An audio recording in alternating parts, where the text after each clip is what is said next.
or maybe the weekend, maybe forever. It just seems like they're gone. They're gone. People are gone. They're, the people that you usually see on TV, that their seconds and thirds are on. You know, I am so and so filling in for so and so because they are out. You hear about everyone's going to be crowding the airports. Not not since 2005. They're saying the airports are going to be jammed. So I hope everyone is nice. Don't go amok at the airports. Not a good idea to go amok at the airports. Although there was a real amok thing happening in South Korea, where a guy, as a plane was about to was descending and approaching, a landing, they lose cabin pressure, and the arm, the bars on the door get loosened somehow. A guy tried to open a door from like 700 feet, and it's Google it. I'm sure it's on YouTube, but it's on most of the news channels. This is great, and people are holding on like, oh my god, hold on. Usually, when you see something like that in the movies, when I was growing up, someone breaks a window from from an airplane, and usually some big woman is sucked out of the airplane. That's usually what happens. This was no one was sucked out of the air. There was a window. It was like, how you drive and you don't have air conditioning in your car, maybe, and you drive with the windows down. It was like that, and you're driving doing 70 miles an hour. Okay, maybe you do 80. I sometimes do 60, and it's you do it because you don't have air conditioning. I have air conditioning now, but it was like that. Only you're in an airplane, and maybe it was 3x that, because people were like holding on, holding on. But they didn't have to worry about cabin pressure because they were about 700 feet and below and descending. But they arrested the guy. I hope nothing like that happens, because apparently it can happen. Some guy can open the door. Can you imagine that? I mean, it's one thing to have those yellow cups fall from the sky, and then you have to figure out how to use them because, oh God, it wasn't listening to the flights, the flight attendant. But now when a door is open when you're like 700 feet up, what do you do? Anyway, so be on good behavior in the airports. Everyone's traveling, or you're driving, or you're going somewhere. When you eat something this Memorial Day weekend, try to go vegan. Try to eat a vegan hot dog.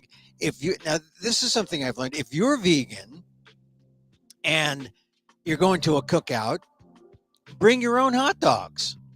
I mean, they didn't say necessarily that come to this cookout. It's a BYOHD, bring your own hot dog kind of affair. But sometimes it's the best way. Bring your own vegan hot dogs, because not all vegan hot dogs are created equal. My favorite, I think, the field roast. I don't own a piece of them or anything. No financial exchange takes place by me saying field roast. I think make the best vegan hot dogs. Certainly better than the canned Loma Linda, but better than Morningstar Farms, I think. Field roast. Check them out.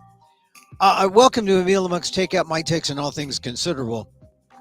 Before we begin, if you are looking for something to do this Memorial Day weekend, and I know that when the planners were discussing when to do this, they knew it was going to be a Memorial Day Sunday, but Strong Like Bamboo, which is a storytelling show that I'm a part of, me, 5 other storytellers, 6 in all, couple of short films, a singer, Robert Kikuchi and Goho, plus some senior rappers.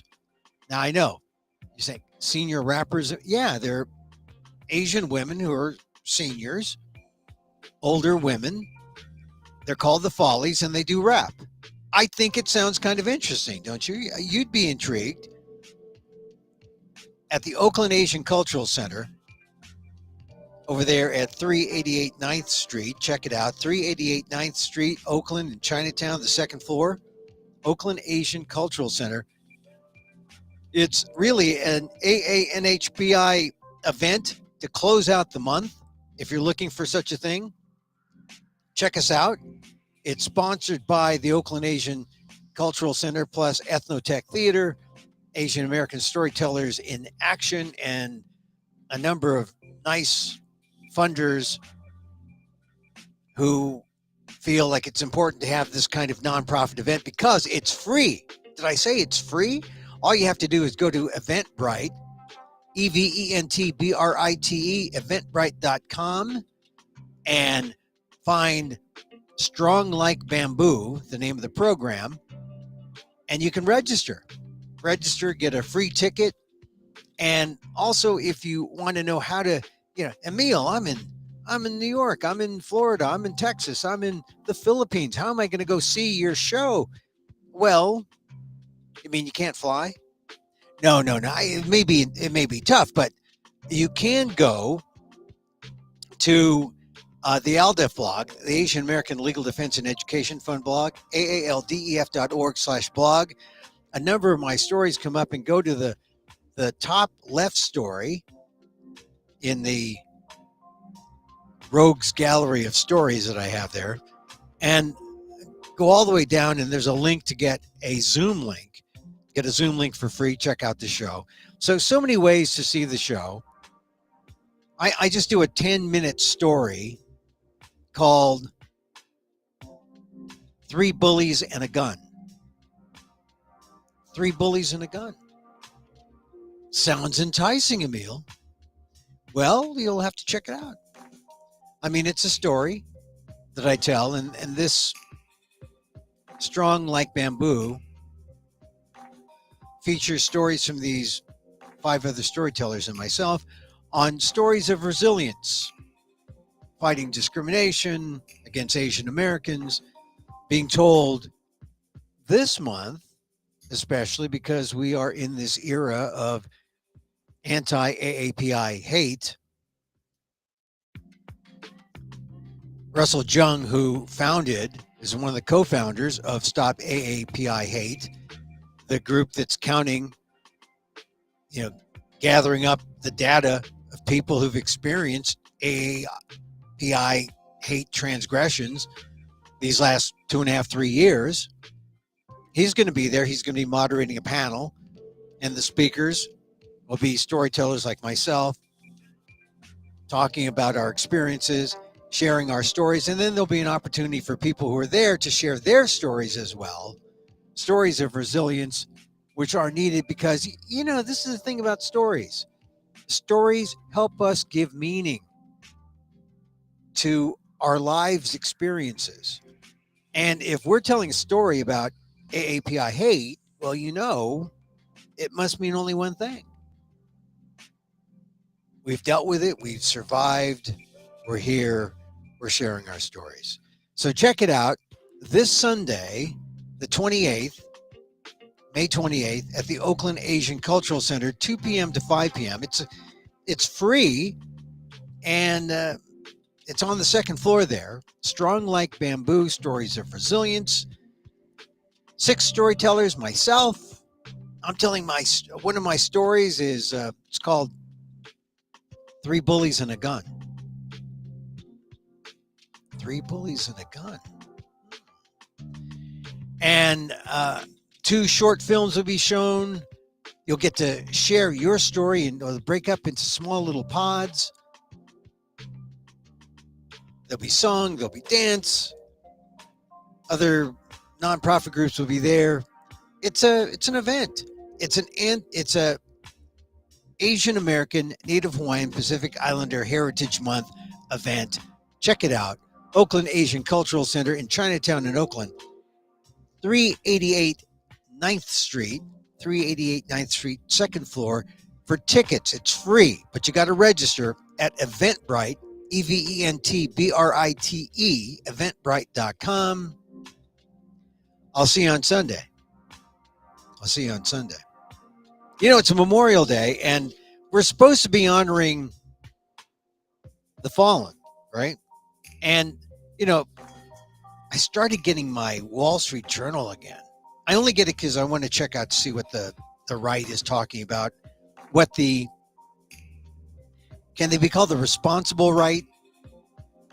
They are it's a conservative paper, but there are extreme groups that are even more extreme and conservative than the Wall Street Journal. But they had a picture of cemeteries. Said people are going to be showing up at cemeteries this weekend. This is the day that we honor the dead.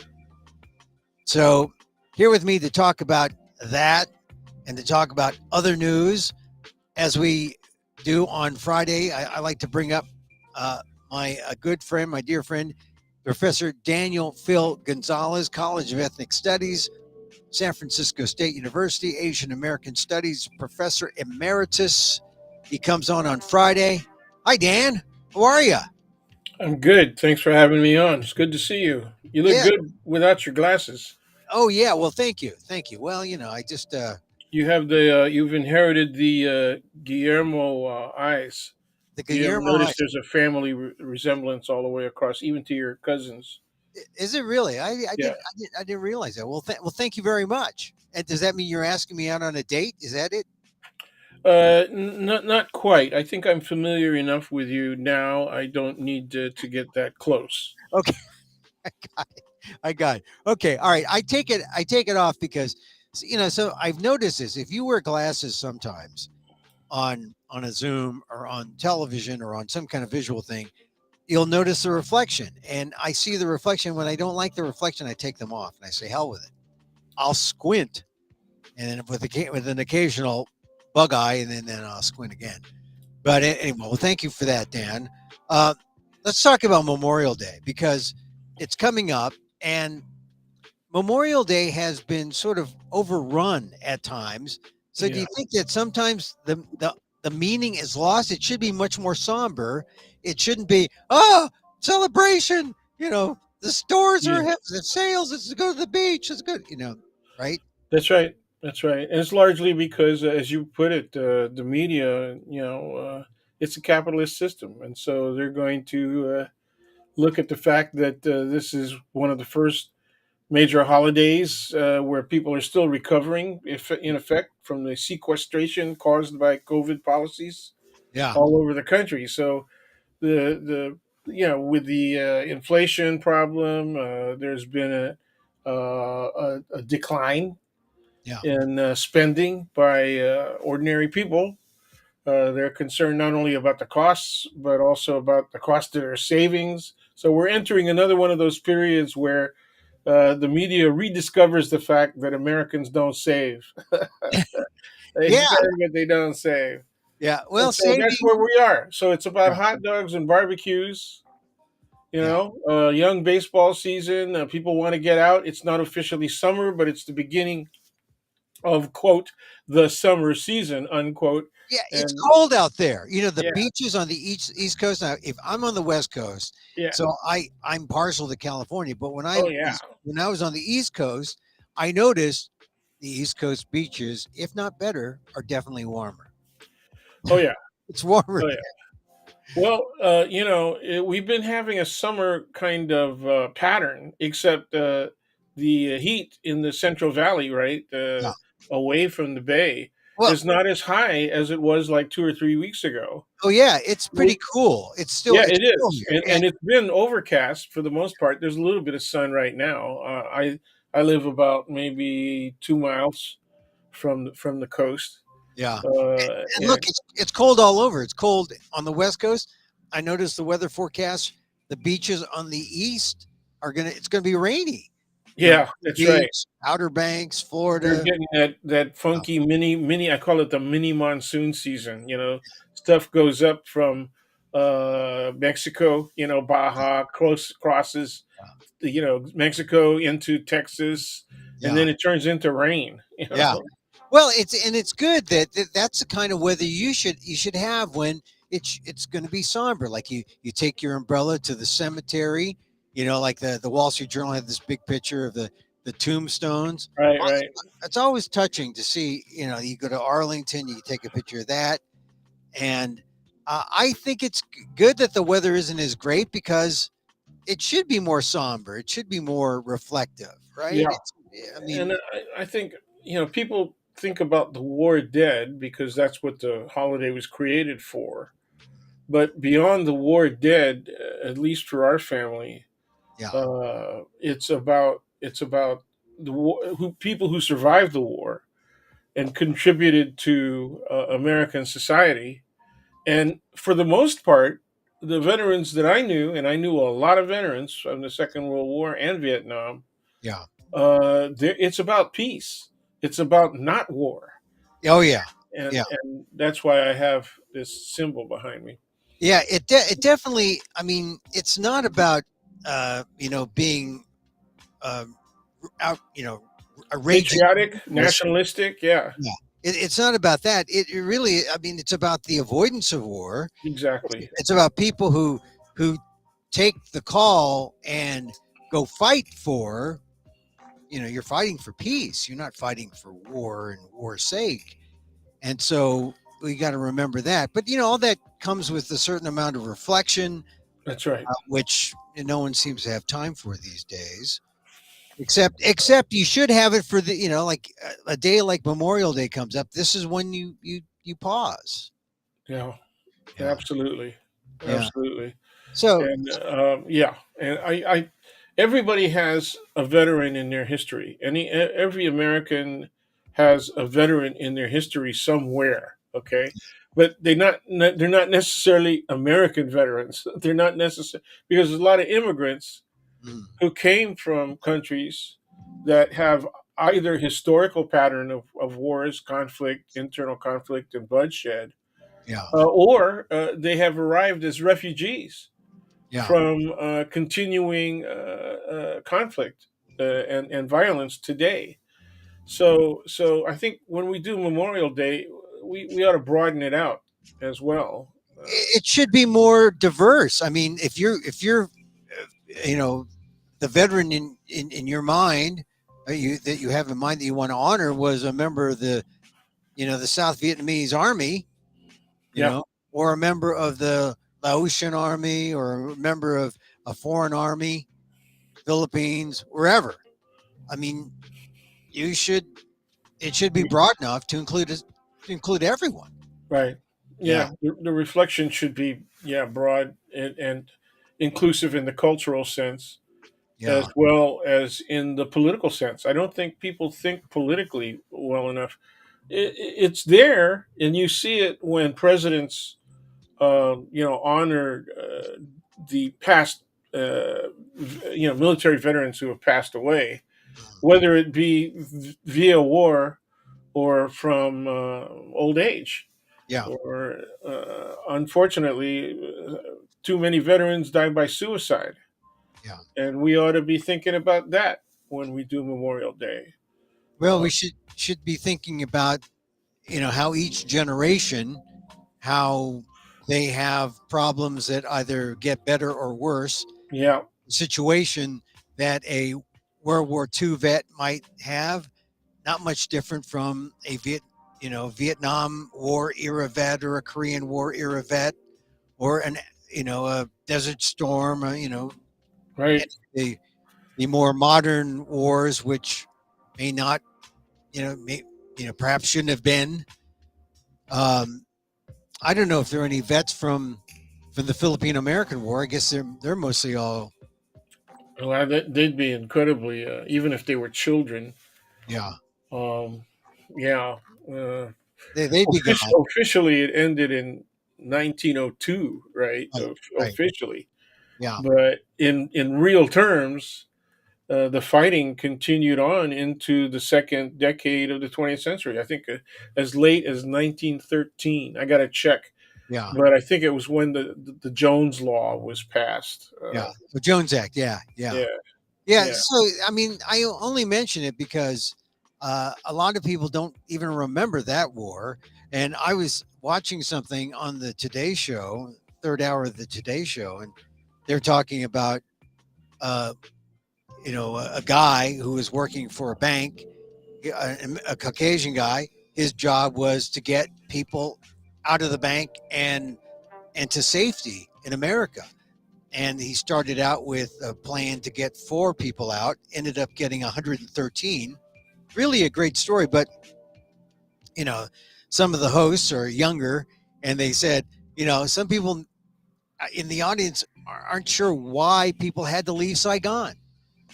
People, Yeah, that's right. Yeah, people aren't sure why it was so hard to get out, why it was a danger, why the South Vietnamese had to evacuate in the way they did, so dramatically. And it just goes to show you that there is this gaping void in terms of a real understanding of our history.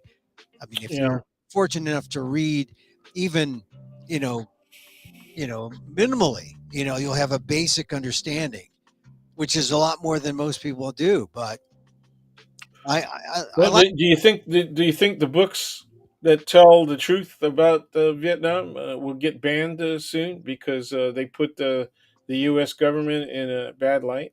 Well, that's the thing. If we adopt, the Florida standards, and it's one thing for Ron DeSantis to make these sweeping laws and have it affect higher ed, because that usually puts the kibosh on anyone really understanding at a higher level.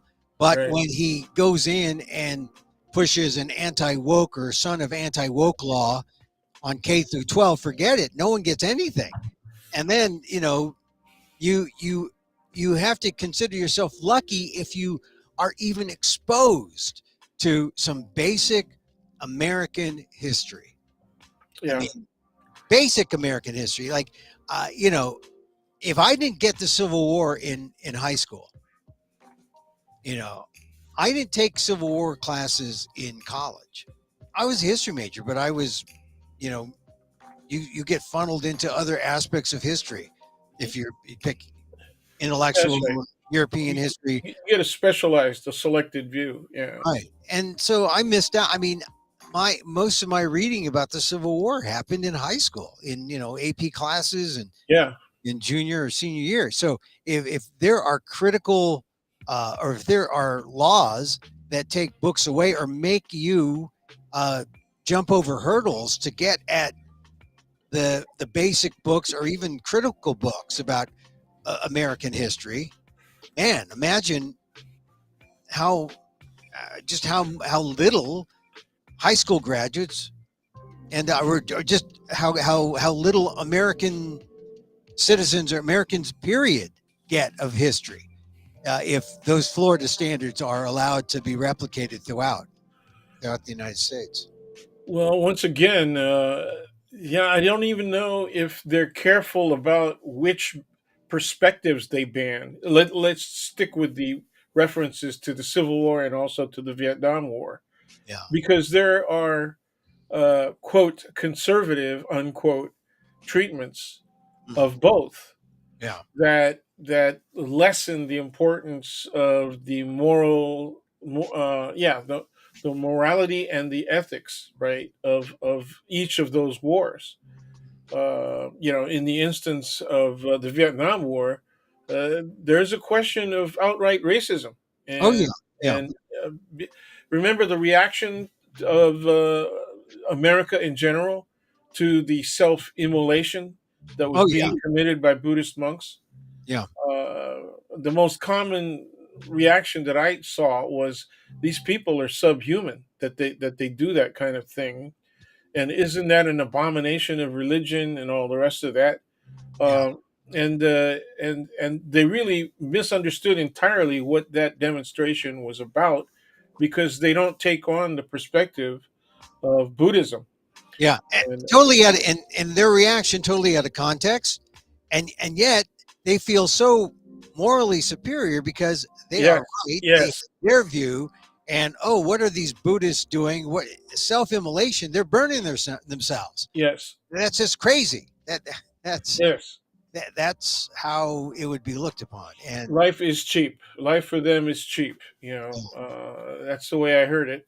yeah, so it's funny. The only way that we can have a broad, really truly universal, non-judgmental view is if we keep open-minded and we have new information, if we're open to new information coming on. But for some reason, it seems like this is the way, certain a certain political party, right leaning, think they think that this is the way you're going to bolster Americanism by Yeah. keeping us in ignorance and assuring that only American propaganda is allowed to seep in to our minds. I mean, Sure. we're not we're not free. I mean, this is the thing, right? I mean, Yeah. it's so sad that the conservatives who believe in open markets, free markets, freedom, they are closing the American mind, and Yep. it's that's sad. I mean, where are you going to get those other views unless, well, I think there was a question about some books whether they're banned, and in fact that they could be had at the elementary school level, but people had to jump through hoops to get them. They have to do Hmm. certain things to make sure that they have access. But the conservatives are saying, but oh, that's not book banning because you have access. Well, if you know that they're there. So anyway, Oh yeah. Oh yeah. yeah. No, So it's you know, I'm old enough. I think you're substantially younger than me, but I'm old enough to remember the book banning and the movie banning of the '50s, yeah. and the censorship commission Oh yeah. that banned everything, and that led to an outright confrontation on the issue of pornography. What constitutes pornographic presentation of life that is inconsistent with First Amendment rights. Mhm. And so the censorship bureau went crazy with it, right? And as I said on a previous show, J.D. Salinger's book "Catcher in the Rye" had just come out, and it was banned. Right now, just a few years later, less than 5 years later, at the Jesuit high school that I attended, they it was assigned reading. Mhm. It wasn't an option. It was a required reading, right? Because Holden Caulfield was going to a Catholic school. He was a student, hitting his teen years, and he attended a Catholic school. So, What so was it. Kinsey Prep? Was that Catholic? Well, he sure talked about it in Catholic terms. Yeah. Well, Okay. yeah. I don't recall that detail. I didn't recall him like going to mass or anything like that. No, no. I don't think it ever mentioned that kind of stuff at all. I mean, he wasn't an altered boy like us, I so see. I see. I see. uh, So yeah. Or I guess I was a nearly altered boy. I see. I Yeah. see. I So didn't. well, I didn't let's like go. doing 5:30 mass. I mean, that was when you were a newbie. That was one of your duties, man. I like those early masses. I did like those Yeah, early. but 5:30, dude, man. That's I me. mean, That's my me. my cutoff time when I was that young was 8 o'clock. Oh, that, I could barely watch Disney, before I got kicked. I mean, all of those Warner Brothers cowboy shows, man. I missed half of them because I was enforced, curfew time for Betty I liked them. I like those Warner Brother the Sugarfoot. Do you remember Sugar? Brown. You like he was Sugar? he was the least masculinist of all of the. He was Oh yeah, he was maybe the that's why I equivalent. like them. He was Sugarfoot. equivalent of a nerd intellectual, a philosopher He with was a like thick a gun. beta cowboy. He wasn't an Okay. alpha. He wasn't an alpha Yeah, boy. He was a beta. yeah, yeah. He wasn't an alpha. I know we're going to get into this stuff when we leave Memorial Day, but yeah, it has to be much broader. It has to, in order to be, I want people to have a global view. That's really what it comes down to, and the U.S. doesn't do that enough. The closest we got to a global view was when they were comparing us and the lockdowns to other countries, right? Uh, that's what it all comes down to. But they ignore the fact that our inability to practice safe gunsmanship. You know, they won't take notice of the fact that that's also done on a global basis. We get compared to all other countries, particularly the big so-called democratic civilizations. You know, contemporary democratic civilizations, and we look terrible. You know, by comparison. I mean, you know, Well, look, if you're going to bring up gunsmanship, let me point out that I have often in the last 5 years have said that Memorial Day should not just include the military, although it is the military's day. I think it should include the victims of America's war, domestic war waged by the gun manufacturers, because that's how you should see all the tens of people who've been gunned down from military style assault weapons, the AR-15. I see Memorial Day as, if we're going to broaden out Memorial Day, let's include not just the fallen soldiers in battle, but let's include the fallen civilians in the domestic war in America to gun violence, specifically to AR-15 gun violence. yeah, yeah. I appreciate the criticisms of military style weapons, and I even appreciate the specific reference to AR-15s, because that's the reality. You know, that is the most common form of that gun held by non-military personnel and civilians in the United States of Yeah. America. And but I always check every week, at least once a week. I check on places that sell guns by in the internet, Yeah. because they advertise their prices. And what I noticed is a clear trend away from long guns to AR-15 pistols. Ah, yeah. So So so like that, like they the have the Tet same 9. action. Yeah, it's Yeah. just a smaller version. It's a Yeah. more compact version. To me, that's even scarier. Oh yeah. Yeah. When you combine that with permitless carry, you know, permitless public carry, and then they just passed in Texas and Florida permit, and at least one other state, permitless concealed carry. Yeah. Oh And yeah. everybody, Look, you talk about an AR-15 pistol. Forget it. It's like a sawed-off shot. Well, a shotgun is more of a spray. An AR-15 is more of the more bullets per. multiple bullets in Yeah. rapid succession. Yes. Yeah. And so, but it only hastens the deaths of tens of Americans. Um, I mean, when I first called for remembering the the victims of America's domestic war, I I did it when I was in Orlando, and I went to the Pulse nightclub, and at that time the Pulse was it was like it was the deadliest shooting, right?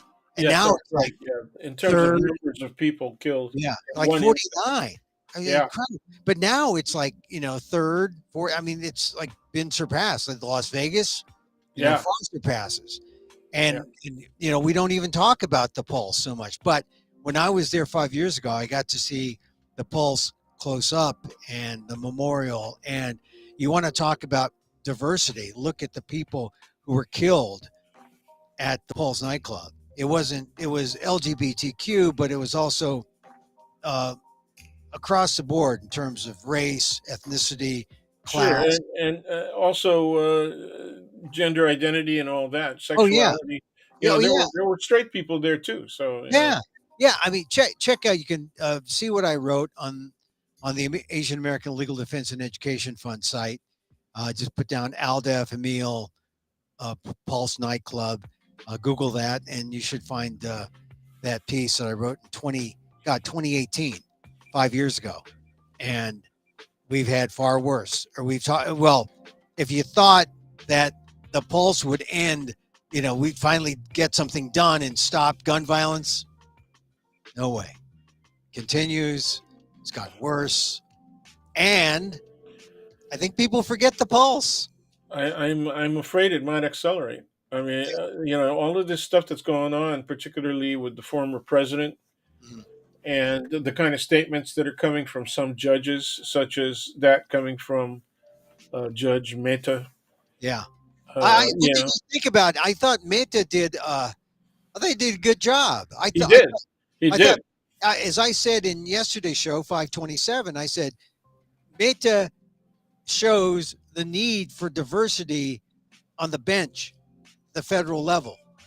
Here was a young guy, born in the 70s, in his 40s, you know, appointed by Obama. I mean, not only do you need a certain diversity in terms of, ideology, like representing different, like they shouldn't all be Republican judges or Democrat judges. You should have that diversity. But, the fact that he's an Asian American immigrant, I think got to me because he was giving Stuart Rhodes, when he handed down that verdict to Stuart Rhodes yesterday, kind of a lesson on what is the definition of patriotism. Yes. Here's what a patriot is. A patriot doesn't, you know, leave democracy down this path where it's just all violent. You know, excuse me. Diversity, or rather patriotism, is definitely was not what Stuart Rhodes was. He wasn't a patriot. Yeah. One of the ways that I was going to address this, since you've brought it up, Yeah, is that people like Rhodes and people who wouldn't necessarily have gone as far as he did in terms of organizing an actual seditious conspiracy, uh, but people who think along those lines, uh, despite the fact that they wouldn't act on their beliefs, they think they're heroes. yeah. They think they're heroes. They really do. It's scary, frankly. Oh When yeah, when Hillary Clinton was running, and before the announcement by Comey, right, that they were continuing an investigation into her, which really sealed her fate, as far as I was concerned. For the election. Um, I was surrounded by veterans, mainly because one of my cousins, owned a really large sloop. This boat was 3840. It was 38 feet long, but it was rated at 40 feet because of its speed, uh, available speed. Anyway, most of the crews that I worked with were veterans, mm, because the owner of the boat was a veteran yeah, and he liked to host people. They were so against Hillary Clinton. I mean, yeah, all of the extremist stuff that you can remember from that time that went against her. And I'm not talking about the email stuff. yeah, I'm talking about whether or not she had the competence and the misogyny behind it all, right? And yeah, it was vile. It yeah. was vile. You Well, know? this is part of the thing that when everyone on the surface, you put up a civil kind of face, Yes. and then you get into a situation like when you're sailing a sloop and push comes to shove and you find out what people are really made of, how they think, what makes them tick, and you find out how deep the misogyny, the racism, they may like you, little brown brother, but the racism runs deep, right?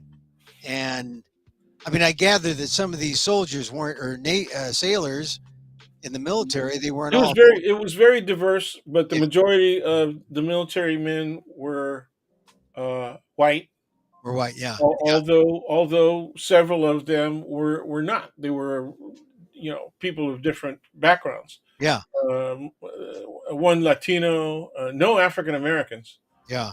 but Uh, y- one African American woman was on board, and she was just a civilian. yeah, But anyway, that's the way it was, and I was shocked by it, frankly. But then, when I interacted with others away from the crew, also other veterans of different generations, most of these people were Vietnam generation. Yeah. But when I interacted with people that were younger, Desert Storm generation, right? Mm. Same kind of attitude.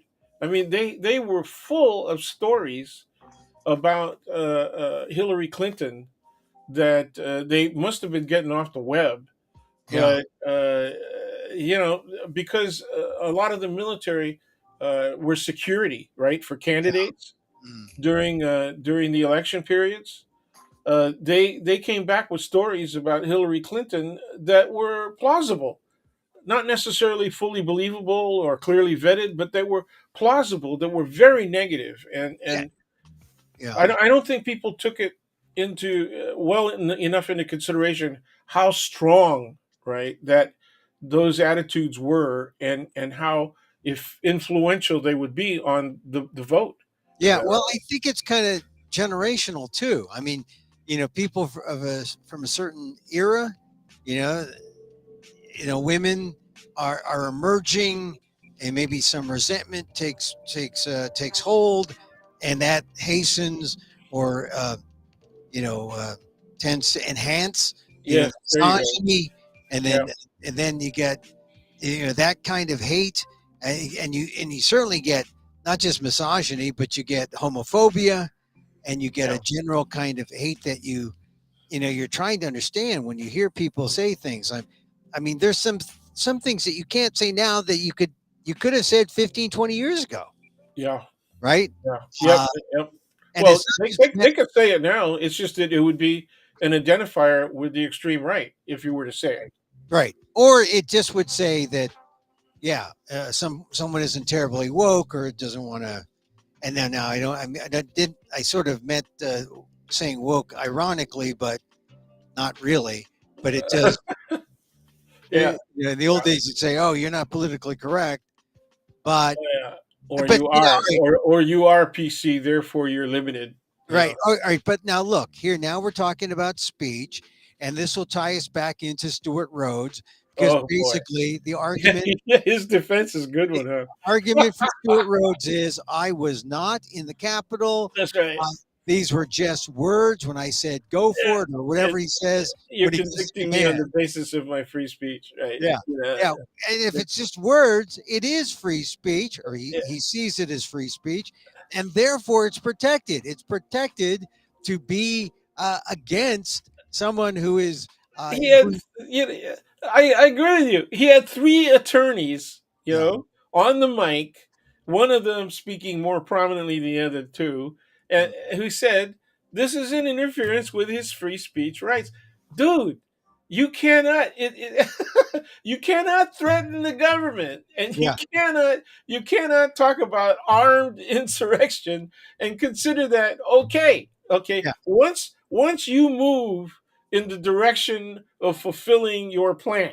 yeah. Okay, once you do that, okay, you're on notice when you start talking about using guns and violence to commit acts against the government. You can't. That's not free speech. Well, Okay, okay, so we can I we don't can know say where this. the hell they get these Wait a minute. lawyers. Wait, we can say this. He is free to say it. He is free to say all these things that become criminal by saying it. He's free. I mean, it's free speech. So that's not protected by the First Amendment.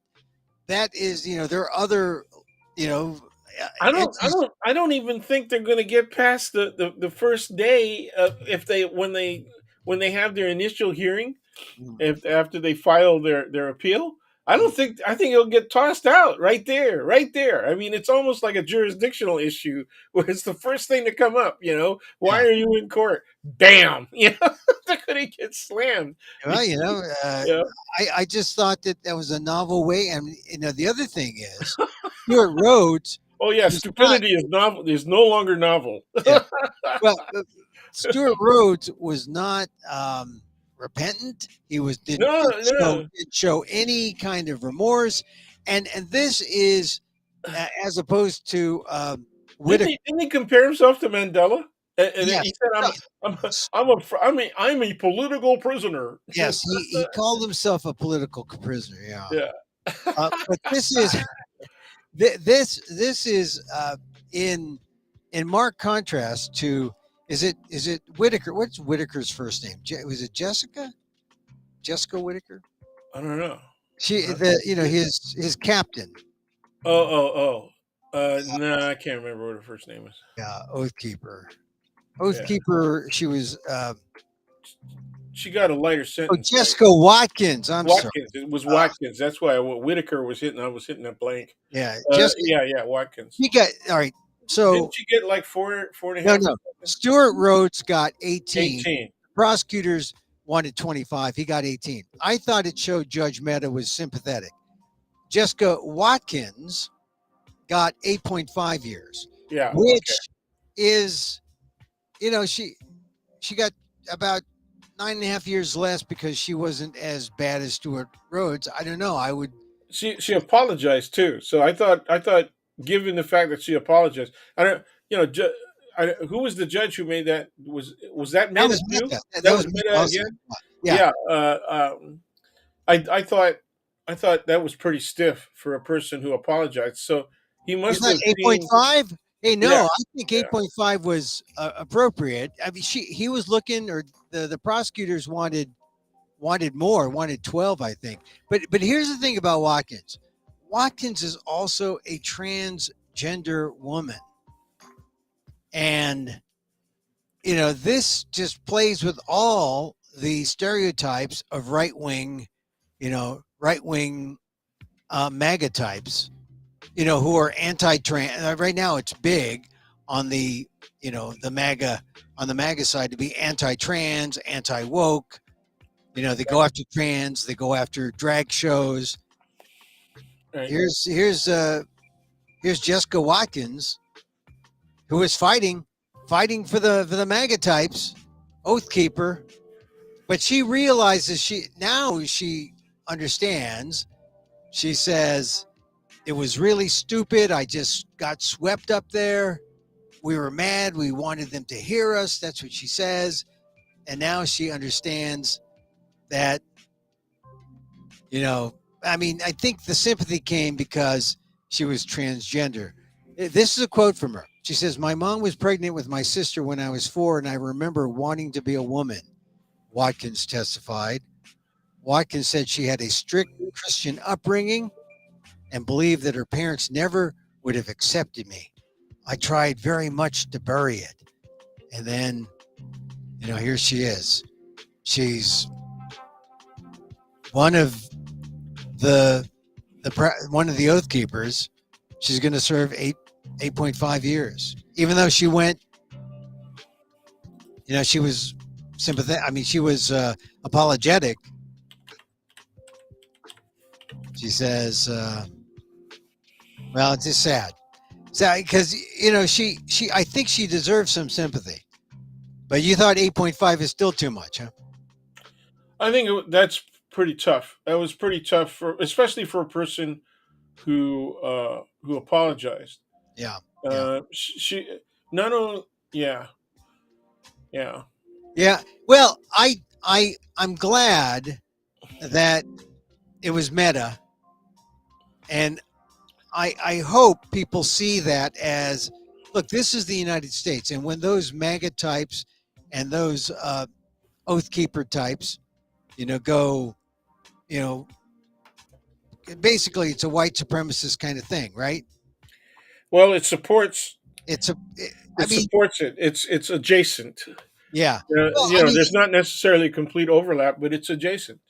and when they see a South Asian American out there as the judge meeting out this, I hope they understand that this is what makes America the great democracy that it is. We're an immigrant. Amit Mehta is an immigrant born in India who Yeah. came here as a kid, Yeah.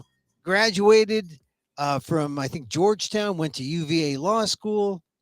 And this is an immigrant story.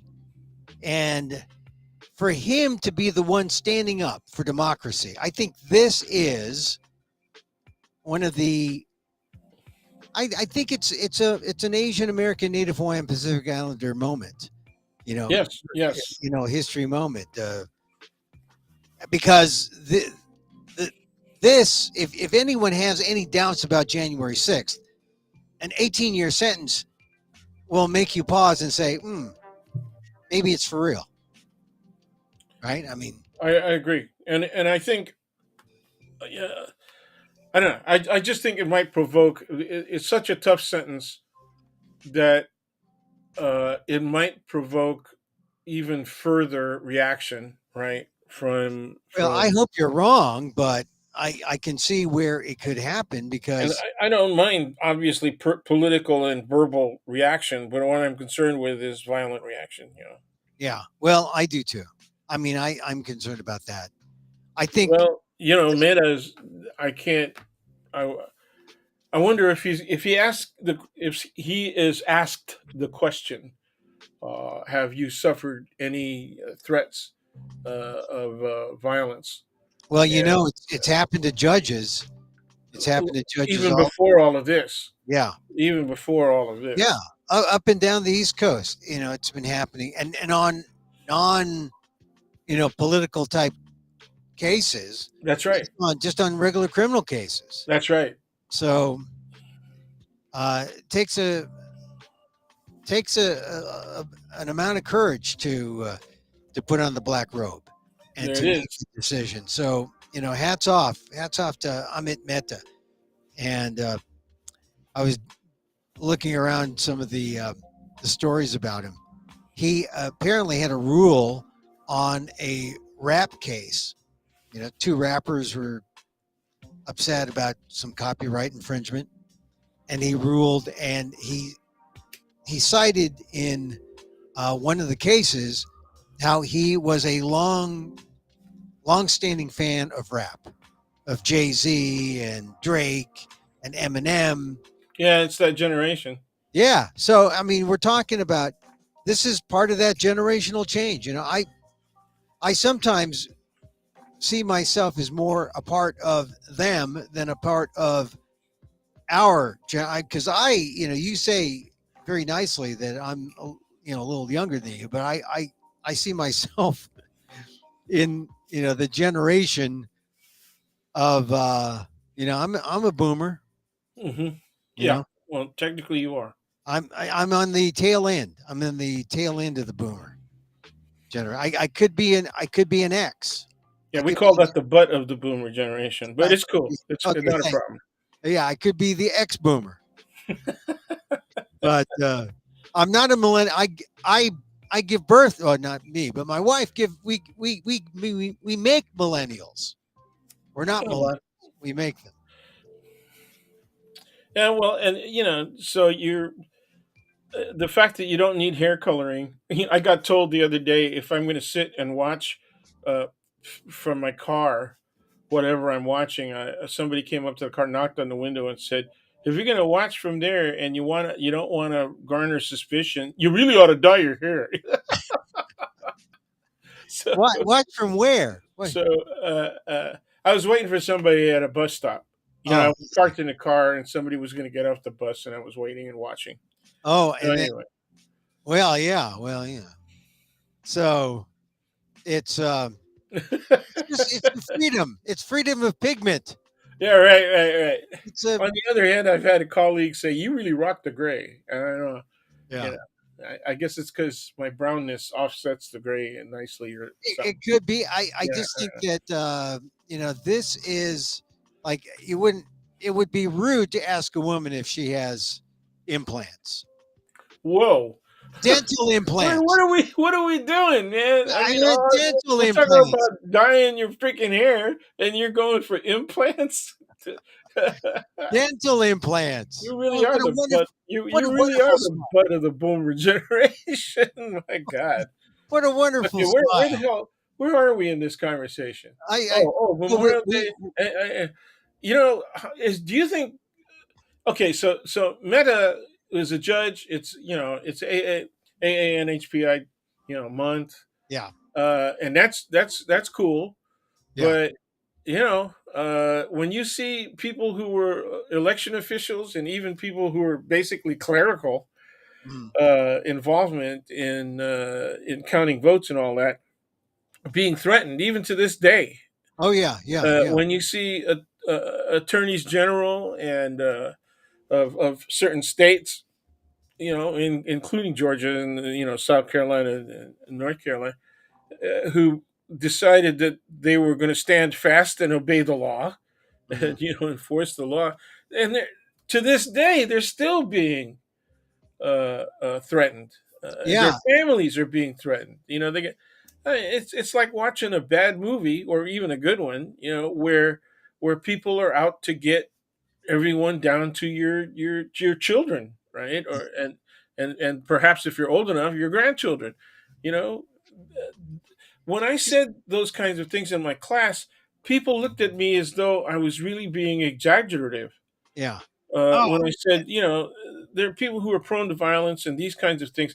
When Obama got elected, what I said was, I'd really like to be in on the Secret Service's count yeah, of incoming death threats. yeah. Right? And people looked at me like, "Wow, man, you're so ridiculously radical." Really? Well, this is one of the things that you had the guy with the baseball bat at the congressional office. You've got people are concerned about you know public officials, people who are performing public duties being threatened. I think this is a real thing, and I don't know what the answer is, but it leads into a kind of a need for. I mean, this is when you talk about law and order. This is law and order. Yes, it is.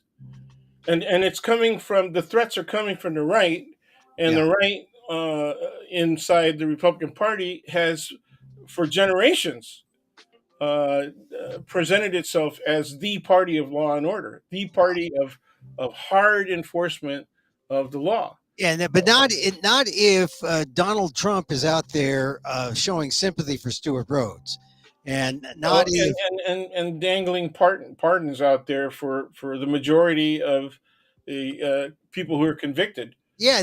This is the scary thing. The 18-year sentence for Stuart Rhodes should be proof to people that look, January 6th is real. America is a nation of laws. The laws have been put to the test. People have been brought to trial and brought to justice. A judge has ruled, and now Stuart Rhodes faces 18 years for what happened on January 6th. Forget about what Tucker Carlson says. Forget about people who are trying to say, oh, they were just peaceful tourists. They weren't. The insurrectionists are getting their due, and it's not a matter of free speech. They're not political prisoners. They are anti democratic. They are criminals. They are Mhm. felons. Shows the law works, show democracy works. Yeah, yeah, but unfortunately, well, I'll just ask you outright. I mean, do Yeah. you think people who are, I don't want to call them all generalized by calling them all MAGA, but let's at least say if they would be willing to vote for Trump again, right? Once again, I don't want to generalize to all But so-called you conservative you Republicans. can though. You can because a lot of those people who are considered conservatives but more moderate will say they're willing to vote for Trump again. Yeah, yeah. And they're willing to live with that kind of America where you got Trump pardoning people like Stuart Rhodes. Now that should be a sign that you know Stuart Rhodes being pardoned, you know Donald Trump handing out pardons if he's president again. If some guy promises that in his as he runs for president, that man doesn't deserve to be president. Yeah, yeah. Well, but one of the criticisms from the non-Fox media Mm, is that not enough Republicans have come out. Of all of the people who have announced, right, yeah, their intention, none of them have come out and done that strong a criticism. I think Haley got closest, right, yeah, yeah. Well, when she said that she does not see January 6th as a beautiful day. Right? Yeah. I haven't really been following Haley, but I I'm just scared that we don't have stronger voices from the right coming out and just making sure that people understand what's really going on. Because as long as we don't have those voices, then people say, "Well, I guess Trump is right." I guess they don't. It's not.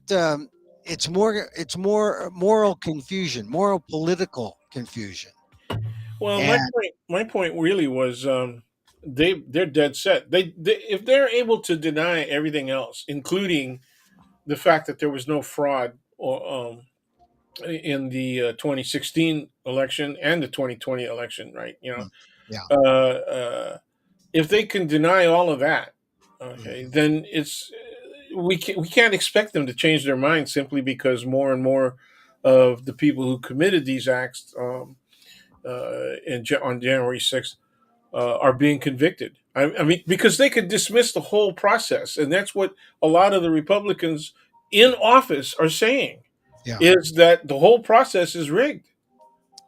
You uh, know, yeah, yeah, the whole process is rigged. They're saying, look at them. Some of them are saying, yeah, we ought to defund the FBI.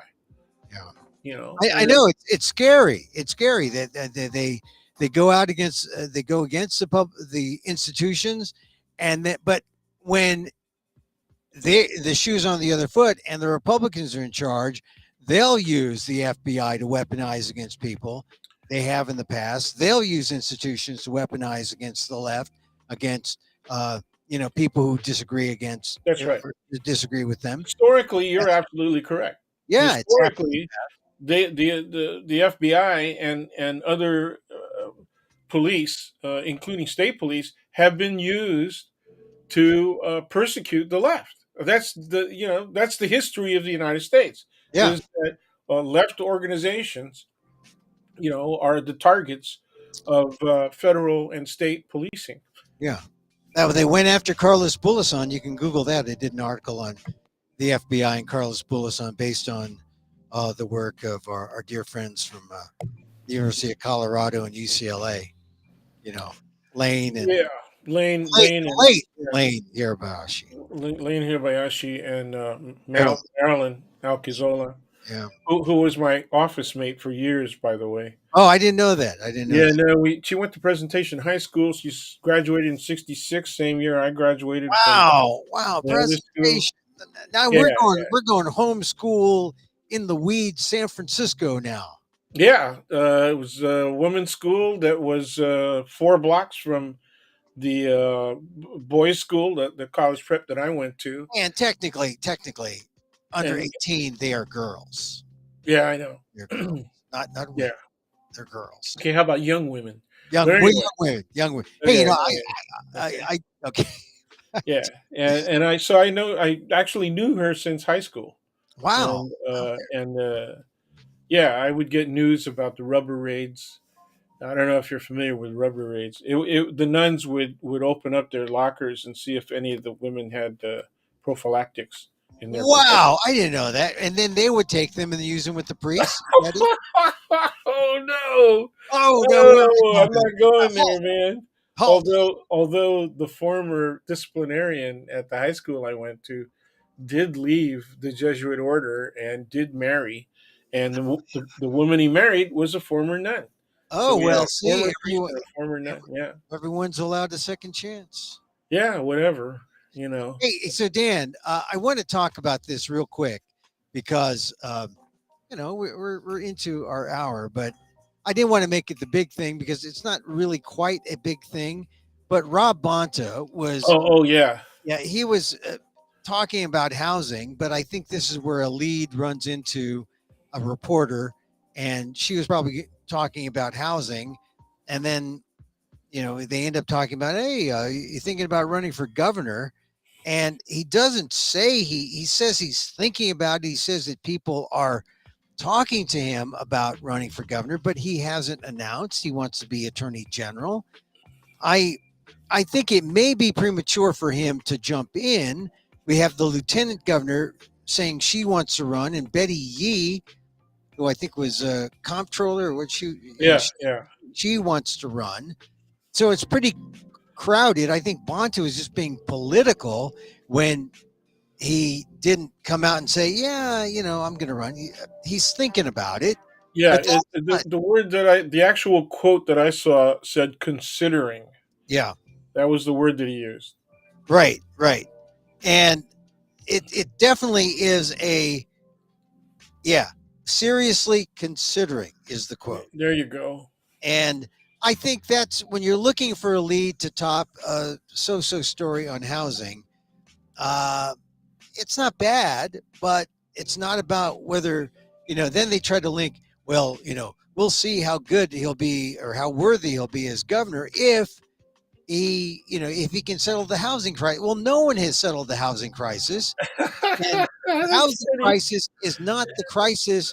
It's the houseless crisis, which Yes, is more yes. a mental health crisis than a real estate crisis. You got to be careful with that. I had two students, a Mm, father and daughter team, who I really liked having in my class, mm, who were homeless. mm, And I talked about some of the homeless people that I had interacted with myself. In fact, I represented them legally while mm, I was clerking, while I was in law school.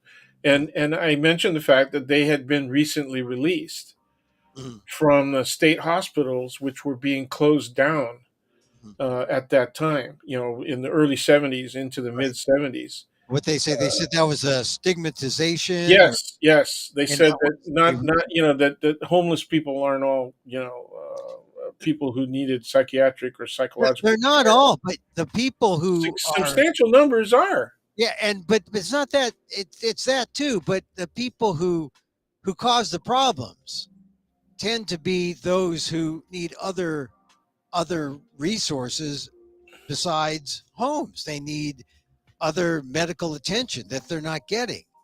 I mean, the people that you were talking to who are what is the term, houseless? Yes. Yeah, the people you were talking to who are houseless, either were Yeah, were either the other term that I heard is unhoused. unhoused. Yeah, Unhoused individuals. they were either sleeping in their cars or sleeping with people, but they weren't causing trouble, No. right? They weren't like a threat to you know to normal citizens walking around in public. Yeah. They were unhoused, and that was a problem. We need to deal with them in a separate way. But there is a large number of people who are unhoused because they had housing when they were in the mental health system. Something has to be done there. There needs. I mean, people when people were incarcerated, and now they've come out, and some of those people are houseless. Things have to be done to deal with. I mean, it's several different funnels going into this same Yeah. problem of homelessness or Yeah. the houselessness, and you know you no one tries to intentionally tries to stereotype them. It's just you need more than one answer to deal with the problem. But Yeah. the mental And, health and thing, and we need it needs a lot of resources, which means money. I mean, which means it has to be prioritized in terms of being a state or a local yeah, expenditure, and yeah, and that's the problem. There's NIMBY right not in my backyard, right, and there's also not with my money, not with my tax money, right? yeah, yeah, So that's been the ongoing problem is that we don't put the appropriate types of resources and the appropriate funding yeah. uh, to address the problem. Well, it's a Because you're talking about a need for large scale yeah, housing, yeah. and but the problem is they concentrated too much. Remember, you know, they did large scale housing just before and after the Second World War, and oh that yeah, and so huge ghettos. yeah. You're I mean, talking about the projects like Pruitt yes, I the or projects. I mean, I haven't been to St. Louis, but I've seen overhead shots. I've seen Uh, St. Louis. Well, St. you've seen Louis, the projects here. I mean, yeah, they got rid of the projects here. You look at the redevelopment in the Western Addition, and they tried just to make public housing prettier and yeah, nicer. And yeah. I remember people living in those projects, Yeah, and isn't uh, isn't isn't the one building has survived, right? I The don't know. I haven't been out to the Western Addition for. I yeah, mean, But I most of them, yeah, were torn down. yeah, It was part of the deal for redoing the entire Western Addition, yeah, at least, especially the part south of Geary yeah. Boulevard. Right? And see, I've driven by there, and there's some really nice. Well, they look nice near like nice neighborhoods because the public housing isn't these concrete structures Ten like floors, yeah, like ten the old floors with four wings. right, like the old Pruitt Igo or I know Sure, the sure. Geneva Tower is still there. No, that's gone, way gone. See, now my mom lived in some public housing. I think Clementina Towers was public housing, Yeah, yeah. is public housing, and she lived there. That was Uh, senior housing. Yeah, in senior housing, yeah. So I kind of I get what public housing is, uh, but in terms of the homeless crisis, there's got to be a multifaceted approach, and people have to understand that no one's trying to uh, denigrate or try to insult, you know, people's dignity, or they want to get the help to where people need help. You know, mental health is part of that solution. There's also part of the solution is just in real estate, but it's not solely in real estate. There's also how do you get people work? How do you get people to afford these houses? How do you get subsidies from what parts of government? I don't know. It's we have not. It's This has been an issue for decades. You know, since yeah. I think you can still hear me, but I think my video image is frozen. Anyway, oh yeah, you're frozen, but yeah, you look you great. can still hear me. Yeah, It froze you in I just don't look stupid. I don't look like I'm got my tongue hanging out or yeah, it froze you in just the right way, just Okay, the right way. so yeah, I think we just haven't done it properly at all. I mean, what used to be listed as affordable housing, for example, the Park Merced project, right? Right, right. That's changed hands twice in the last 20 years, and every time it gets bought, of course, the rentals go up. Yeah, And there was recently an attempt to do away with the two-story townhouse. They oh were the earliest form of townhousing yeah, that I can remember, because that most of those structures were built in the 50s, right? And they're really quite well appointed. yeah, yeah. I mean, you get market rents for those places, Yeah, and Parker said right there that's by it. That's it. SF8. It was seen as affordable housing when it was constructed, and And even now though it's they did the market. big towers and all of that, but the quality of the maintenance was fair, and the recent quality of maintenance has improved. But uh, you know, the concentrating people in these huge project housings, that was proven a tragic error. But at the same time, now everybody's got the NIMBY effect, because Yeah, all of San Francisco has been gentrified, right? yeah. It's weird. Is I was in New York in the spring, or actually winter, early spring, and everything there, um, high rise, right? And if it's not a high rise, it's a 5 floor Yeah, walk up, and it looks like crap on the outside, the 5 floor walk ups, but some of them and most of them, but inside they've gentrified the innards, so they're actually kind of nice apartments in these places. yeah, And but that's where even the wealthy live in these high-rise type buildings, and which are cut above the 5 floor walk-ups. But that's just I'm not saying it's public housing, but it's like private housing for the rich, which is the same concept. 10 floors, you know, more nicely appointed, of course, but you're living that high-rise type of high-rise type of life, which I guess you can make it seem so nice on the inside that you could be anywhere, um, yeah. if if you have enough money to nicely appoint these places.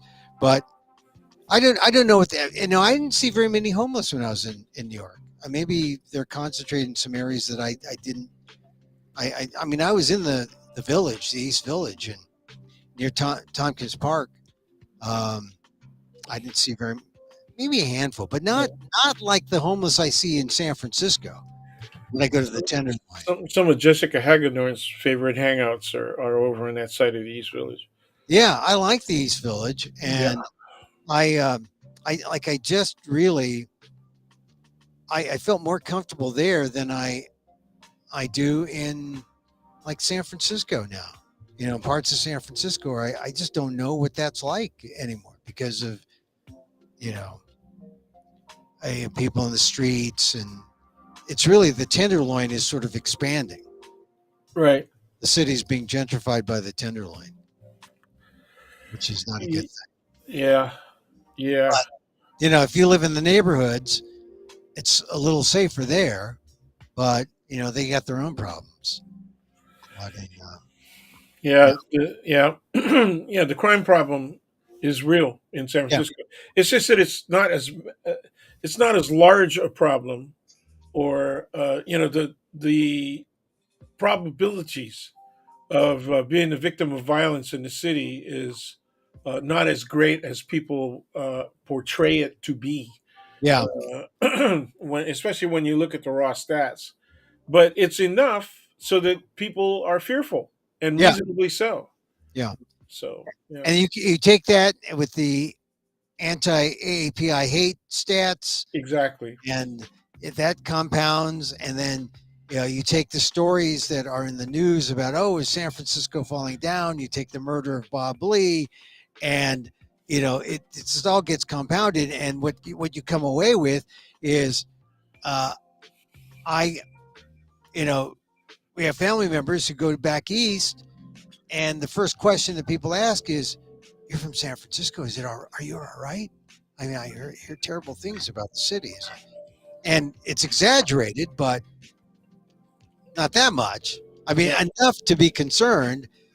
What what are the public officials doing about it? What is government doing about it? Not much. They do bring up the topic. They talk about it.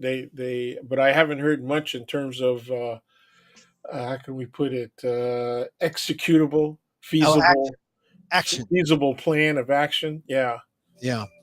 yeah. Well, we got into this talking about Bonta in this article about what Bonta would do for housing, but the real lead is he's talking about considering running for governor.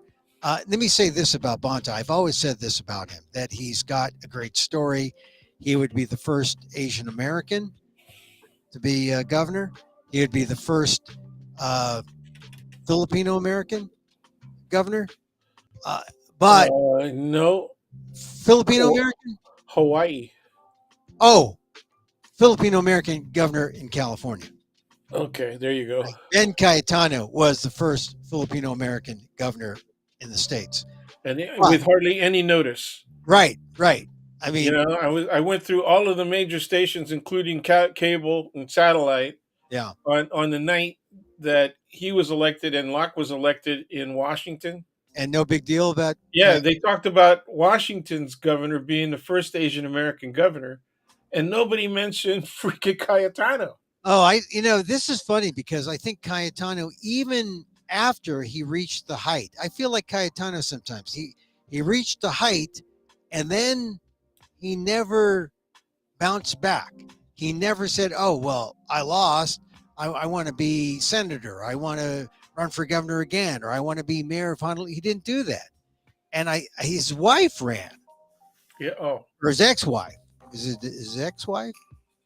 No, his current wife, not his ex-wife. His current wife ran the last time, and she lost. So I think a lot of people, I think, aren't quite so sure what to think about Cayetano. He hmm was the right man, or he was in the right place at the right time when he was governor, and then when he lost, he was also in the right place at the. I mean, because they didn't say, "Oh, what a loss, Ben, run again." No, it was like, I did it, and his wife ran. His current wife ran, and she lost, but she's a business person. Right. So anyway, I think it would be great if Bonta would win. He's smart enough. He's got a great story, but I think he's holding out for something better. Oh yeah. Well, because look what happens. You are in the AG's office, and where have all the old AGs gone? You know, Well, they went to the Senate first. Senate or the vice presidency, or Yeah. the some the cabinet level appointment, which probably wouldn't be as good as governor.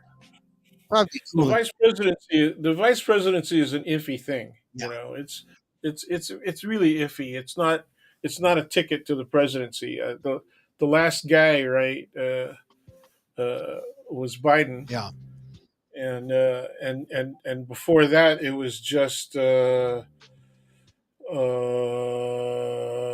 GH yeah. Bush. J.H. Bush. Well, look at what being vice president has done to Mike Pence. You know, hey, go become vice president. You'll get all the death threats you want. You know, does it mean you're going to be? From your own Yeah, party, from yeah. from your own The freaking people party. who love you, they'll want to kill you. They'll want to hang. Yeah, They'll want to hang you. yeah. Right. Just put the lynching or attempted lynching behind you. You know. Yeah, but will you even get the nod the next time a vacancy is around for the presidency if you're a Republican? Well, we're finding out the answer is no, not for Mike Pence. I mean, his old boss, is still leading DeSantis, and Pence is like at 3%, 2%. I mean, he's like really down low. Tell me, this week Ron DeSantis became the official candidate. He announced on Yeah, Twitter. Look, this show is on Twitter. People watch yeah. this on, and I don't recommend it because I hate the Twitter interface in terms of getting opening up the feed and then watching it. But it's been said that if he had just done a regular show or a regular thing, regular announcement, he would have had 1 million people watching him on, network. If he did a traditional coming Yeah. out, But to do it on Twitter, it was almost like, um, you really want to be president? do you want? So- Do you have self-esteem issues? Do you don't want especially when the system fails. Yeah, You yeah. know. Do you really want people to know you're running for president, or do you want to keep it a secret? Just Well, I ran the beginning of that yeah, presentation a couple of times because I was pretty sure that when Elon, your uncle Elon Uncle was Elon. Yeah, was uh, was practicing or going to introduce him. I thought he said, it's my honor to make this, and I thought he used the word Stark no. announcement, Yeah. which I thought was really strange. Stark. Stark. I'm Stark, and yeah, like So check it out. Stark is usually used in terms of stark naked, or Stark. No, it's negative, right? Stark is negative, and it means something to be dreaded, well, no, right? Stark is like blunt. It's like Stark is like you know, it's something that is so in your face. A stark, stark reminder yeah. It's a that it's a blunt, that you didn't gargle this morning. right. Yeah, It is so, yeah. So obviously in your face, a stark yeah.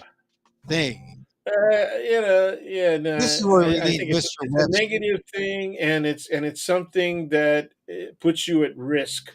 Okay, Stark. Anyway, I'm going to look it up right now, Yeah, just I to. mean, look, this is a word thing. Stark definition. It is severe or Mhm, bare there you in go. appearance or outline. So I said it's so blatantly or so in your face obvious that, but you're right. The negative is that it's severe. It's so over the top, stark. That's why stark naked. You are so obviously naked. Oh my God, get your clothes on. That's what's stark. No, Well, you're running well, for I think that. that if he used the word, it was more apropos Yeah. than I imagined. If it was stark announcement. Oh yeah, here, put some clothes on, make the announcement. We need a little more subtlety, a little more nuance, please. That's the other thing. I And then they started talking about uh what is it, ESG? yeah. Oh yeah. What is the ESG? That S is not my middle initial. Yeah. But And I know this is going to be an announcement to the general public. When you do these things, you're not just announcing to the MAGA crowd, right? You're announcing to the general public, and they start immediately talking about college admissions and ESG, what right? is, And it's like, what the but hell are what you is talking about? ESG? Uh, uh, Something social, and the S is social, the G is government. The E, I forgot what it is about. Okay. What the E is. But okay, well, I was just because I've heard references to it a number of times. What are they talking about? All right, so here's something. Here's something I think this should bother people about DeSantis because I was trying to get on Twitter. The E is environmental. Okay, all right. Yeah. I was trying to get on Twitter, and I couldn't get on Twitter because it was busted. Right, I couldn't find where DeSantis was, and they were still having trouble, and I finally gave up. The best place to find news on the Twitter announcement was in the New York Times, and they're saying DeSantis says he would study the U.S. Constitution as he did the Florida Constitution to see, quote, which buttons can I push, end quote, to deploy executive authority. Now, that Yeah. to me was the alarm that we're talking about a fascist uh, Yeah. looking for his opening. That's beyond autocracy, Yeah, man. That's beyond autocracy. That is right up there with dictatorship. he wants executive power. He wants to know what buttons to push in the Constitution because it's not enough that the Republicans are taking away your right to abortion. He wants to take away further constitutional rights. Well, they're messing with the right to an education. They're messing with via First Amendment Yeah, violations, right? And they're also messing with the equality that is promised by the 14th Amendment. yeah. You You mean know, equal protection under the law? what? Well, this thing about an education, it's real because Yeah, if he because the people with money uh, don't have to worry about what he's doing to mess around with public schools K through 12 or even higher ed because the people with money they're shipping their kids off to better schools. yeah. But it's everyone else. It's the dumbing, the anti-intellectualization of America by devaluing education, at the earliest levels, and at the earliest levels and at the highest levels, so that so that by the time you get to the highest levels, you don't, you have such a lousy public education. All you could do is trade school. All you could do is like tell me how to do some simple work, that will probably be put out of business by AI. Uh, no, it's sad what's happening in Florida. That's why the NAACP this week put out an alert saying, "Don't go to Florida." Were they being alarmist, or do you think? I mean, No, not at all. Not at all. They didn't just say black people. yeah, They said people of color. yeah, and So LGBTQ, and yeah, LGBTQ plus. yeah, Yeah, I was, and it was not being alarmist. It's real yeah, because even if the general population doesn't have a tendency to be violent or vent their anger right openly, mm, it doesn't take a whole bunch of people. All it takes is a couple of people in your unlucky day, yeah, right? That you happen to be in the wrong place as you put it earlier, right place, right time for Cayetano. You'd be in the wrong place at the wrong Yeah. time in Florida. I mean, listen, permitless concealed carry. No, thank you. I am not going to go Well, there. it's dangerous. I mean, I can't trust it. I can't trust the state No, to man, you protect me. can't. Jeez. That is not unreasonable to think. Uh, and the Wall Street Journal, they were saying, "Oh, this is just terrible." So alarmist. The NAACP. No, not alarmist. It's a reality. You got to Yeah, worry about well, these things. And I was thinking about spending some time in Florida, not anymore. I mean, I'm gonna, you appreciate look, California more and more when you see, yeah, it'll still, its shoreline will be shrinking. yeah, Miami is going to have king tide events that make it clear that the hotel strip is in danger, right? yeah. And maybe within our lifetime, the shoreline will shrink to the point where the Okefenokee swamp will take up the entire middle Yeah, of of the state, and stop at the shores of Disney World yeah. in Orlando, because Orlando, I think, Disney World is built on the second story. The tunnels. That's the secret to Disney World, right? It's all serviced I've never from been to Disney World. underneath. I'm a Californian all the way, through and through. I'm a Disneylander, but Me too, I'm but actually I've never been to Disney World, but my visits to Disneyland have stopped. I would say since I don't think I've been to Disneyland since the kids got out of high school. there it is. Were you also a an escort No, I was to the not an kids? escort, but I took my kids to Disneyland all throughout, and I think so. It's been about 8 to 10 years that I've been to. Yeah, I was a parent escort Ah, for both of my sons, because they were in the band, and they were good students and all that stuff. So they got the trip to very nice. Disneyland. Did you go to Club 33?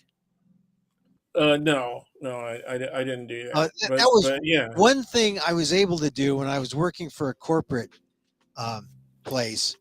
I got uh, I got privileges to go to Club 33, which is it's more hype than it's worth. Um, but you know, it's a corporate place that you go, and it was all right. But I never really got the Disney mystique. I mean, I did it for the kids, but I was never into the amusement park thing. Maybe early on when I was 10, 11, that kind of thing. But now it's a cool thing for adults to be into Disney. Now you got to applaud Disney because they're giving DeSantis the middle finger. So yeah, yeah.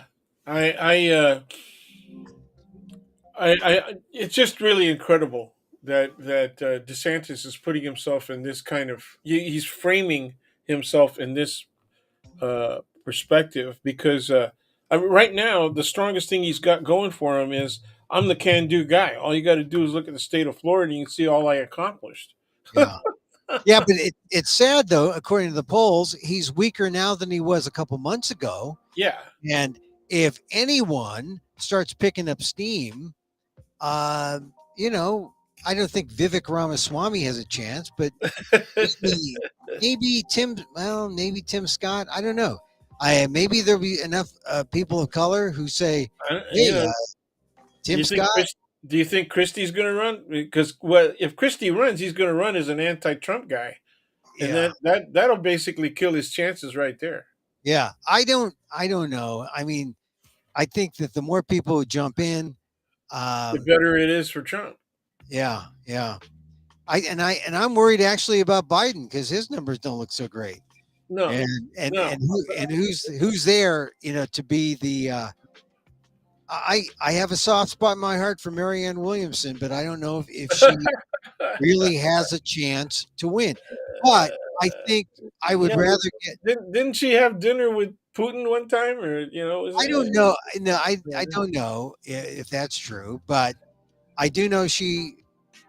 I like Marianne Williamson. I mean this sincerely. I think she's a good person, misunderstood, but I think if we had a politician who Yeah, but led with she love, feels she feels like EST, man. She feels like, no, no, no, come on, no, come she's on. not Earhart. She's not Werner. She's more spiritual than that, actually. Yes, she is, but I would. it I just said it feels like she is not doing that stuff, but it feels No, no, that way. no, it's not. She Earhart She's was a she's different. a she truly is a philosopher. Okay, I think she is far yeah, more spiritual, a spiritual person, and she's actually an amalgam of religions, uh, Jewish, Buddhist, Christian, altogether. It's kind of non-denominational, but she does believe in a kind of approach to politics and to governance that could get us out of this hate and division if what happens is people see someone like her and they don't trust her. They don't think that, oh, that's not the way we always did it. Well, Trump wasn't the way we always did it, but people liked him. But why like Trump to see how he's destroyed, the fabric of this nation in terms of it being civil and together. I mean, this debt ceiling. Look, we've been talking for more than 90 minutes, and we haven't mentioned the debt ceiling until now, and that's okay, because it's just dangling out yeah, there, it's and yeah, and the arguments are just they're like, how does a country that loves itself, how does it do self-destructive things that would take the country down? And that's where it seems we're heading. The leadership is taking us down the brink where we will inflict pain on each other. I don't get it. And if we had a different mindset about things and we cared for each other, maybe we'd have a different kind of sense about governance, about our country.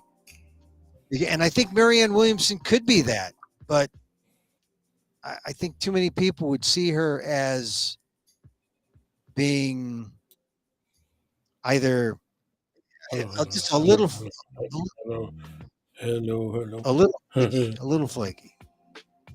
Yeah, well, yeah. But I don't think she It, is. it, Anyway, I think she could be an interesting influencer yeah. on the next election, right? But as an alternative to Biden, come on, man. See, We, yeah, we we need somebody with a lot more political experience. yeah. You can't.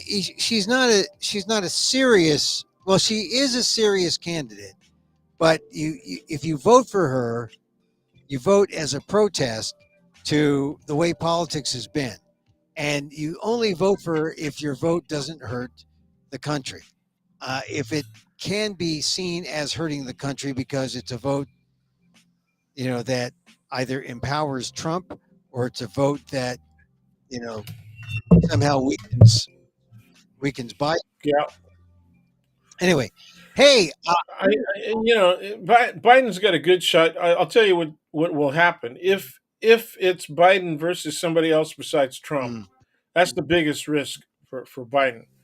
But I think there's going to be enough people who say, okay, if it's Biden versus that alternative of if it's a has any Trump flavor or smell to it at mm. all, people will say I'm going to vote for Biden even though I'm against him being president because I don't want the other guys to be president. Okay, Well, that's what it's going to come down I to. hope some of that thinking sounds about right. But I think Biden is good as long as he stays healthy. And Sure, I hope he goes that's vegan. He can say, I'm vegan. I'm Joe Vegan, not Joe Biden. I'm Joe Vegan. And that's going to guarantee me another 10 more years. So, everyone you who's know vegan, and I don't know if he does yoga yet, but he he should. should do yoga You know, too. He should do yoga you too. know. And yeah, Hey, you Dan. know, Dan, it could save his life. You know, it could extend his life and the quality of his life. I agree. If he does yoga, but I think really, if he cuts out the meat, cuts out the sugar, if he goes vegan, if he goes no fat, Yeah. no oil, no meat. I mean, no. He let him read all the Irish poetry he wants. All the Irish poetry you can eat, but no meat. Okay, Dan. Uh, All I right. gotta run, but happy Memorial Day. Try to make it Yes. to the Strong Like Bamboo if you can. Um, if Yeah. you can, I Yeah. understand, but it's going to be streamed. So check out my links on the Aldef blog. Yeah. I just hooked up to it, so I have it on my bar right Great. So now. there's a link to get to that. But look, Dan. It's right at the bottom of your Yeah, column. So yeah. So go all the way yeah. aaldef.org/blog and check that out. And Dan, thank you very much again. Thanks for having me Always on, fun. and I'm going to split right away. We still have to set up Yeah, a brunch slash we got to lunch thing. get together again. Okay, all right. Look, enjoy Memorial Day. We'll talk offline. There he goes, my good friend Daniel Phil Gonzales, College of Ethnic Studies, San Francisco State University, Asian American Studies professor emeritus, and always he comes on Friday. We talk about things. And if you missed any or all of that, you can just rewind. If you're on YouTube, if you're on at Emil Amok on the Twitter feed, well, you just move that little thing, figure out how to use the user interface, and just start at the beginning. We're on Facebook, fb.com/EmilGuillermo.media. Also, I'll post this on amok.com where the replays are. Yeah, this is Emil Amok's Takeout, my takes on all things considerable. Dan liked my eyes. I only use these readers when I don't forget where I put my glasses like I have now. But I don't ordinarily use them. And I guess that's not true because you'll say, Emil, have you seen tapes of this show? You're wearing them practically all the time. Okay, all right. Happy Memorial Day. Get those vegan hot dogs.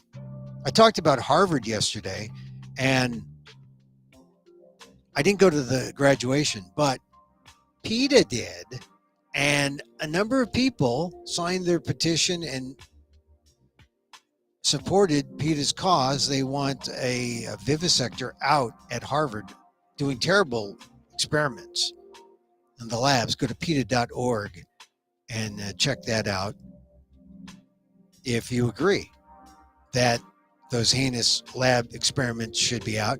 On the PETA podcast this week, I talk about Guardians of the Galaxy and the animal rights message that is really the centerpiece of the movie. Check out the PETA podcast, wherever you podcast. I must mention again that if you're looking for an Asian American, Native Hawaiian, Pacific Islander Heritage Month thing to do, I am one of the storytellers featured in Strong Like Bamboo, which is a show. It's more like an event between 2 and 5 where you can watch the storytellers, and then there's a panel featuring Russell Jong of Stop AAPI Hate. He's a co-founder of that. And we talk about our stories because the stories are about resilience toward or against discrimination and anti-Asian violence. And we're coming out of a very unique period of anti-Asian violence in the United States. So these are stories of resilience, strong like bamboo. 2:00 on Sunday, May 28th. It's free, as it says here on my screen. You can go to it at the Oakland Asian Cultural Center, 388 9th Street in Oakland, second floor. Register at Eventbrite, EVENTBRITE.com. That's eventbrite.com. You register, it's free. And then we'll see you. See you there. But if you go to my Aldef blog at aaldef.org/blog and go to my column, go all the way down, and there's a link to get the Zoom link. And so if you're somewhere else in the country and say, I'd like to see that show, check it out on Zoom. And what else? Yeah. So all that's happening. Memorial Day. It's not going to be very beachy. Kind of cold and rainy on the East Coast. It's going to be a little chilly in the Bay Area. So 2 to 5 on Sunday could be perfect to come to the Oakland Asian Cultural Center to see Strong Like Bamboo. Now, the story I'm going to tell, a little different from Emil Amok, lost NPR host. The story I'm going to tell is, I'm calling it